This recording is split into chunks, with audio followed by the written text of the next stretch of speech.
사랑과 은혜가 풍성하신 하나님 아버지 참으로 감사합니다. 오늘도 이렇게 귀한 새벽 우리를 일으켜 주시고 사랑하는 주님 품으로 불러 예배하게 하심을 감사드립니다. 성령 하나님, 오늘도 우리의 마음 가운데 찾아오셔서 은혜의 빛을 비추어 주실 때에 하나님의 말씀을 깨닫게 하여 주시고, 또 오늘 이 새벽 기도하며 나아가는 가운데 주님과 깊이 만나 교제하는 복을 누리게 하여 주시옵소서.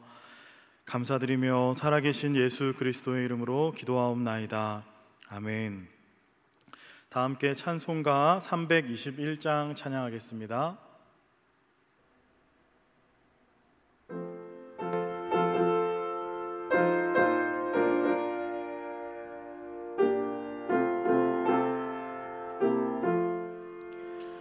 날 대속하신 예수께 내 생명 모두 드리니 늘 진실하게 하소서.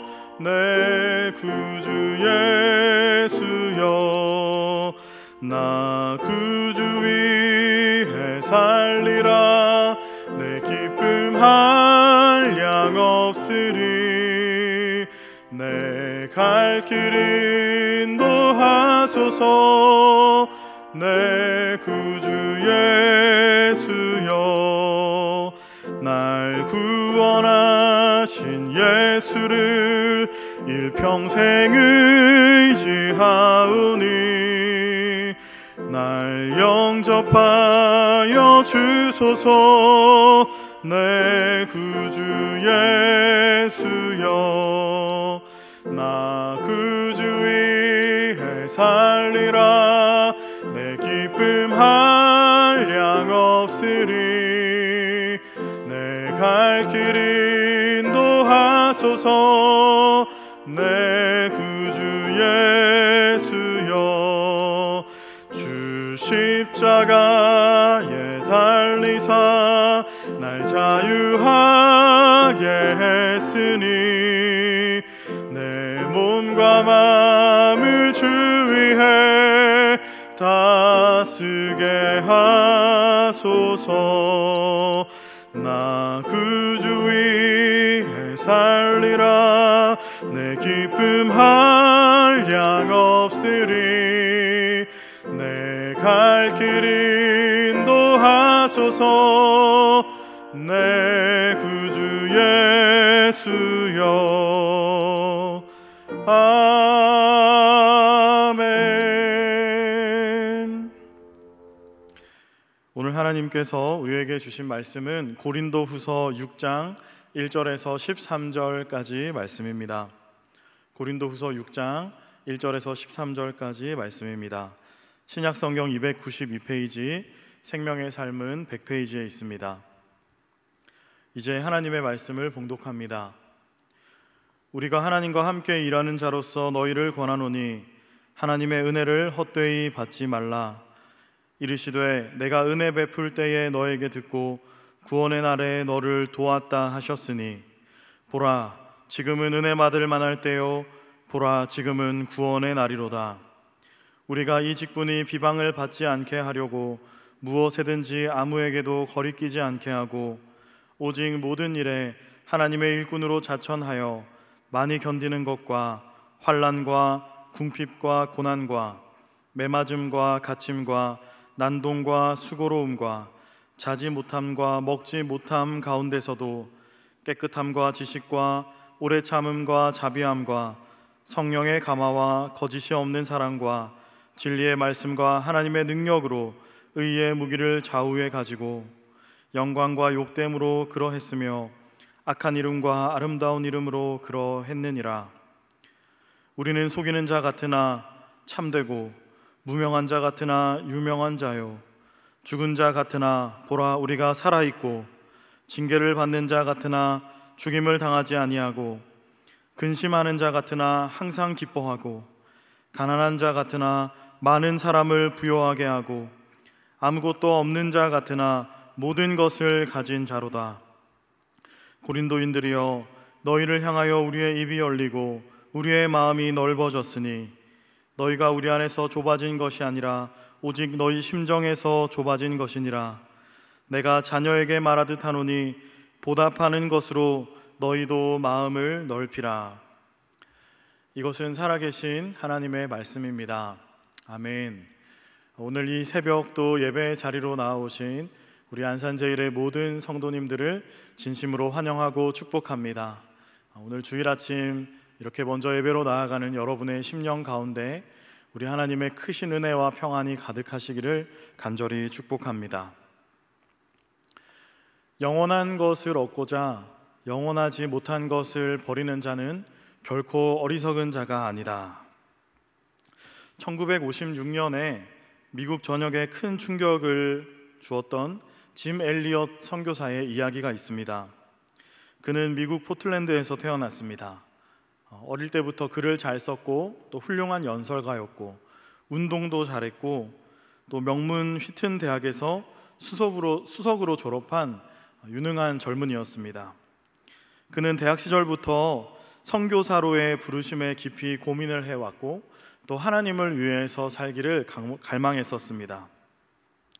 그가 29세가 되던 해에 그는 우연히 에콰도르 땅에 미전도 종족을 향한 마음을 품고 5명의 친구들과 함께 선교를 떠나게 됩니다. 경비행기를 타고 가서 그 에콰도르에 도착했을 때 그곳에서 우연히 아우카족을 만나게 됩니다.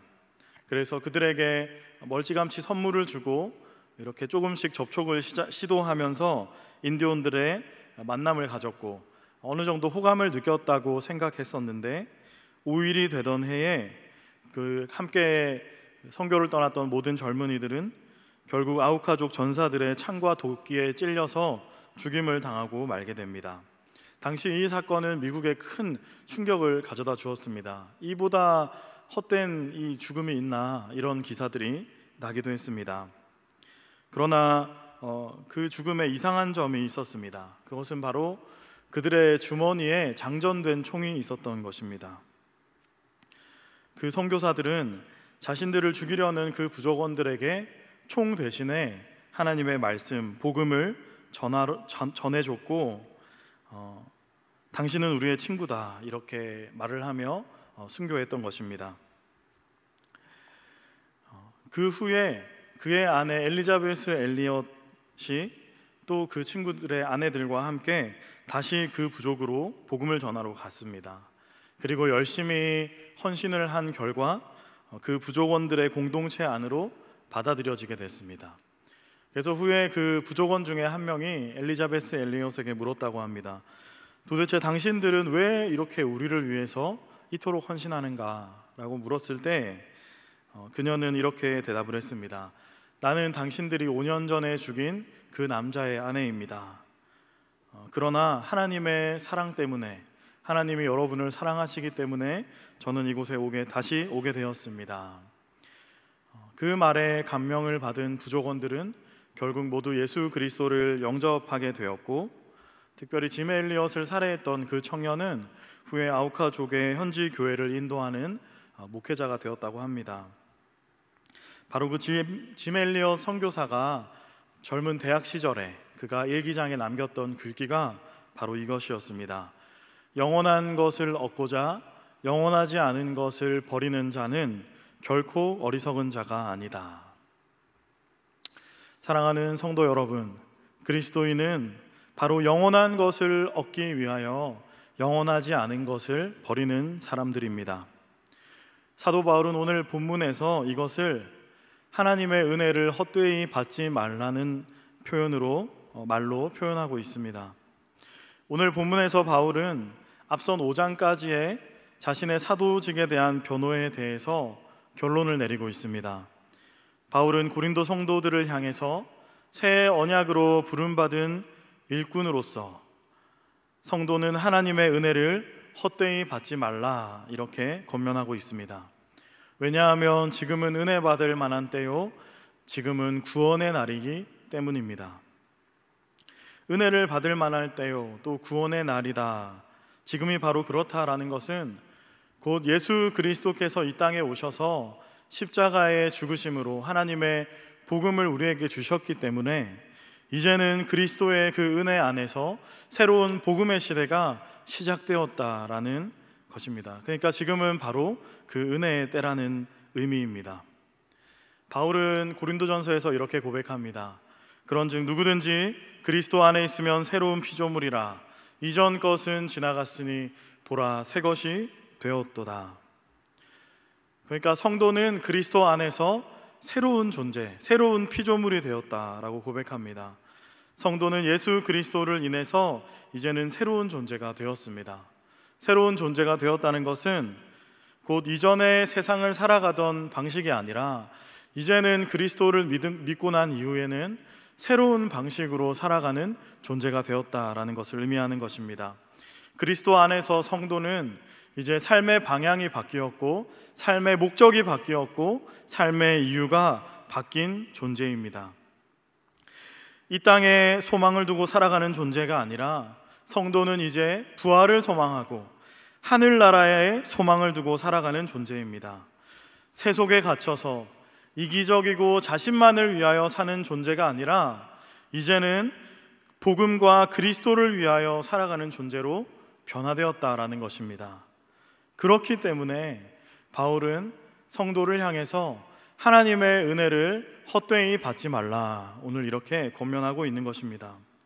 하나님의 은혜를 헛되이 받지 말라는 것은 바로 그런 존재로 부름받은 성도가 이전의 방식, 이전의 세속 그 세계에 갇혀서 살 것이 아니라 은혜에 합당한 응답으로 나아가는 삶, 곧 예수 그리스도의 복음을 믿는 자로서 새 언약의 일꾼으로 책임을 다하는 삶을 살아야 한다라는 것을 요청하고 있는 것입니다. 제가 얼마 전에 아내를 따라서 강남의 카페에 우연히 들렀다가 그 카페에 앉아 있는 동안 옆 테이블에 아주머니들의 대화를 우연히 듣게 됐습니다. 한 30분, 40분 정도 이야기를 듣고 있었는데 모든 대화가 처음부터 끝까지 주식과 펀드로 돈을 버는 것에 대한 이야기, 그리고 자신의 자녀들의 그런 학업에 대한 그리고 스펙과 앞으로의 어떤 계획들에 대한 그런 이야기들이었습니다. 잠시 후에 또 한 아주머니가 그 테이블에 뒤늦게 도착을 했는데 도착을 하자 사람들은 그녀의 자산이 얼마며 또 그녀의 자녀들이 미국에서 어느 대학에 다니고 있다는 말로 그분을 소개했고, 그러자 그 모임에서 매우 환대를 받으면서 모임의 자리에 앉는 것을 보게 됐습니다. 그러니까 자녀와 또 어떤 자산, 학벌, 이런 것이 곧 자신들의 가치를 드러내고 있었고, 어색하게 서로 웃고 있지만 또 서로 존대하며 대화를 하고 있지만 그 이면에는 자신들이 가치 있게 여기는 그것들을 스스로 자랑하면서 서로 우쭐대는 그런 놀이가 테이블 위에 있다라는 생각을 지울 수가 없었습니다. 공교롭게 그 장소가 강남이었기 때문에 그런지 모르지만 저는 이런 생각을 하게 됐습니다. 정말 하나님이 없는 인생은 정말 쓸데없는 헛된 것에 일평생을 미쳐서 살아갈 수밖에 없는 존재들이구나 하는 생각입니다. 혹시 그분들 중에는 집사님이나 권사님이 계시지도 않을까 그런 생각이 들기도 했습니다. 그렇게 불편한 마음으로 카페를 나오다가 저는 그 생각이 이어져서 또 제 스스로의 모습을 반추하게 됐습니다. 나는 오늘 어디에 미쳐서 살아가고 있을까? 나는 오늘 영원한 것을 향해서 전심전력을 하면서 달려가고 있을까? 나는 오늘 예수 그리스도 그분의 가치를 발견해서 모든 것을 파는 그런 밭의 농부와 같이 나는 그 가치를 향해서 달려가고 있느냐? 혹시 나도 신앙을 가지고 있다고 말하지만 이 땅에 발을 딛고 있는 이 세속의 가치 아래에 매여서 살아가고 있는 것은 혹시 아닐까? 영원하지 않은 것에 목숨을 걸고 달려가고 있지는 않는 걸까? 그런 반성을 해보게 됐습니다. 성도는 영원한 것을 얻기 위해서 영원하지 않은 것을 버리는 사람들입니다. 오늘 성경은 우리에게도 요청합니다. 하나님과 함께 일하는 자로서 하나님의 은혜를 헛되이 받지 말라라고 말씀합니다. 예수 그리스도 안에서 새로운 존재가 된 우리이기 때문에 이 세속의 아래에 매여서 헛된 것을 좇으며 살아갈 것이 아니라 새 언약의 일꾼으로서 그리스도를 위해서 너희들의 삶을 살아가라. 오늘 성경은 우리에게도 요청하고 있습니다. 사도 바울은 고린도전서에서 이렇게 고백했습니다. 내게 주신 은혜가 헛되지 않기 위하여 내가 모든 사도보다 더 많이 수고하였으나 그러나 내가 한 것이 아니요 하나님의 은혜로다. 아멘. 하나님께서 나에게 주신 이 은혜가 헛되지 않기 위해서 내가 다른 사도들보다 더 많이 수고했다. 바울은 이렇게 자신 있게 고백했습니다. 바울은 오늘 서신에서도 자신이 사도직을 감당하면서 당하게 됐던 수많은 고난과 환난에 대해서 4절 이하에 나열하고 있습니다. 말씀을 보면 많이 견디고 환난과 궁핍, 고난, 매맞음, 갇힘, 난동과 수고, 자지 못함과 또 먹지 못함, 이러한 환난 가운데서도 바울은 하나님의 일꾼으로 자천하며 내가 이 모든 사역들을 감당하고 있다라고 밝히고 있습니다.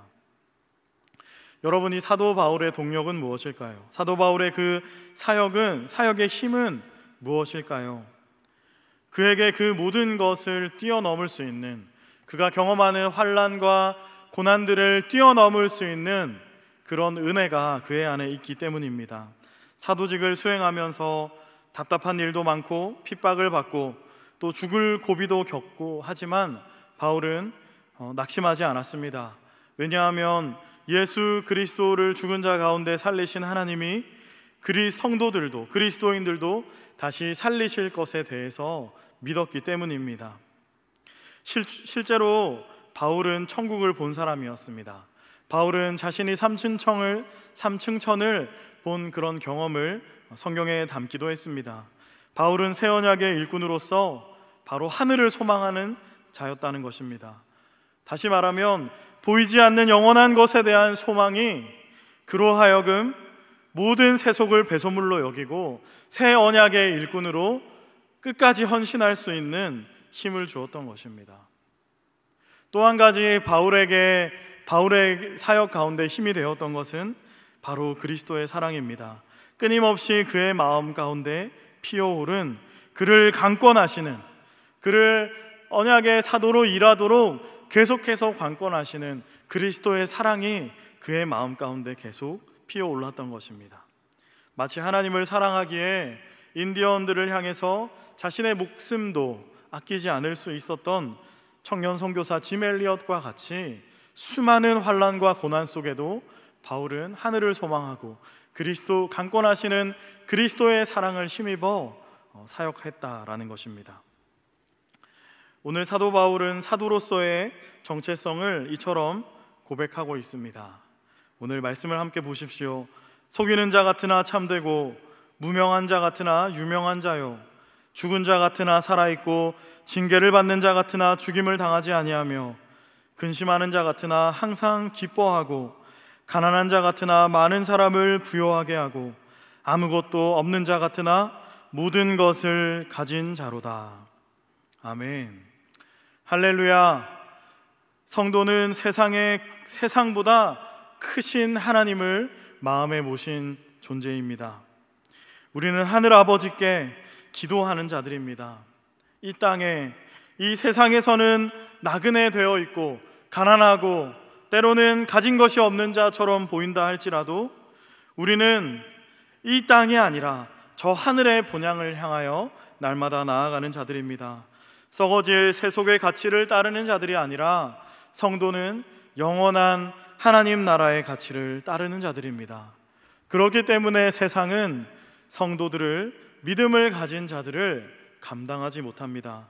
그리스도로 말미암아 성도는 세상을 뛰어넘어서, 세상을 초월해서 영원에 잇대어 오늘을 살아갈 수 있는 존재들입니다. 사랑하는 성도 여러분, 우리가 하나님과 함께 일하는 자로서 하나님의 은혜를 헛되이 받지 않는 그런 새 언약의 일꾼들로 살아갈 수 있기를 간절히 축복합니다. 세상보다 크신 분이 오늘도 저와 여러분의 마음속에 계십니다. 우리는 하늘의 자녀요, 영생의 축복을 누리고 있는 자들입니다. 영원한 것을 얻고자 영원하지 않는 것을 버리는 자는 결코 어리석은 자가 아니다. 오늘 이 새벽 기도하며 나아갈 때 이 구원의 감격이 저와 여러분의 마음속에도 회복되기를 간절히 축복합니다. 오늘 이 새벽 기도하며 나아갈 때 하늘이 열리고 또 우리 안에 하나님 나라의 은혜가 충만하게 임하기를 간절히 축복합니다. 함께 기도하겠습니다. 은혜로우신 하나님 아버지, 오늘도 우리에게 말씀하여 주시니 감사합니다. 주님을 사랑하기에 오늘도 이 아침 주님 앞으로 나아왔습니다. 주여, 우리를 영접하여 주시옵소서. 살아계시며 역사하시는 주님의 말씀으로 오늘도 우리에게 찾아오셔서 우리의 삶을 새롭게 하여 주시옵소서. 영원한 것을 취하기 위해서 영원하지 않은 것을 미련없이 버리는 새 언약의 일꾼으로 살아가게 하시고, 근심하는 자 같으나 항상 기뻐하고, 가난한 자 같으나 많은 사람을 부욕해 하며, 아무것도 없는 자 같으나 모든 것을 가진 자로 이 땅의 천국을 살아가게 하여 주시옵소서. 원로 목사님과 사모님의 건강을 지켜주시고 날마다 새 힘을 공급하여 주시옵소서. 담임 목사님께 성령의 충만한 은혜를 주셔서 안산제일교회를 말씀으로 든든히 세워가며 또 총회를 섬김을 감당하며 이웃의 아픔과 도시의 필요에 민감히 반응하는 목회자가 되게 하소서. 오늘도 귀한 예물을 주님 앞에 드리는 손길들이 있습니다. 그 손길들을 기억하시고 축복하셔서 드린 바 예물이 하나님 나라를 위하여 귀하게 쓰여지게 하시고, 드린 손길마다 복을 내리사 십자가의 능력으로 삶을 살아갈 수 있도록 은혜 내려 주시옵소서. 60주년으로 기념사업 진행되는 모든 사역 위에 또 대안학교를 세워가는 일에 은혜를 베풀어 주시고, 계속 진행되고 있는 다음 세대와 국제선교위원회와 사랑사역위원회 여름사역 위에도 성령의 충만한 은혜를 허락하여 주시옵소서. 감사드리며 살아계신 예수 그리스도의 이름으로 기도하옵나이다. 아멘. 하늘에 계신 우리 아버지, 아버지의 이름을 거룩하게 하시며 아버지의 나라가 오게 하시며 아버지의 뜻이 하늘에서와 같이 땅에서도 이루어지게 하소서. 오늘 우리에게 일용할 양식을 주시고 우리가 우리에게 잘못한 사람을 용서하여 준 것 같이 우리 죄를 용서하여 주시고 우리를 시험에 빠지지 않게 하시고 악에서 구하소서. 나라와 권능과 영광이 영원히 아버지의 것입니다. 아멘. 우리 주신 말씀을 기억하며 간절히 기도의 자리로 나아가시겠습니다.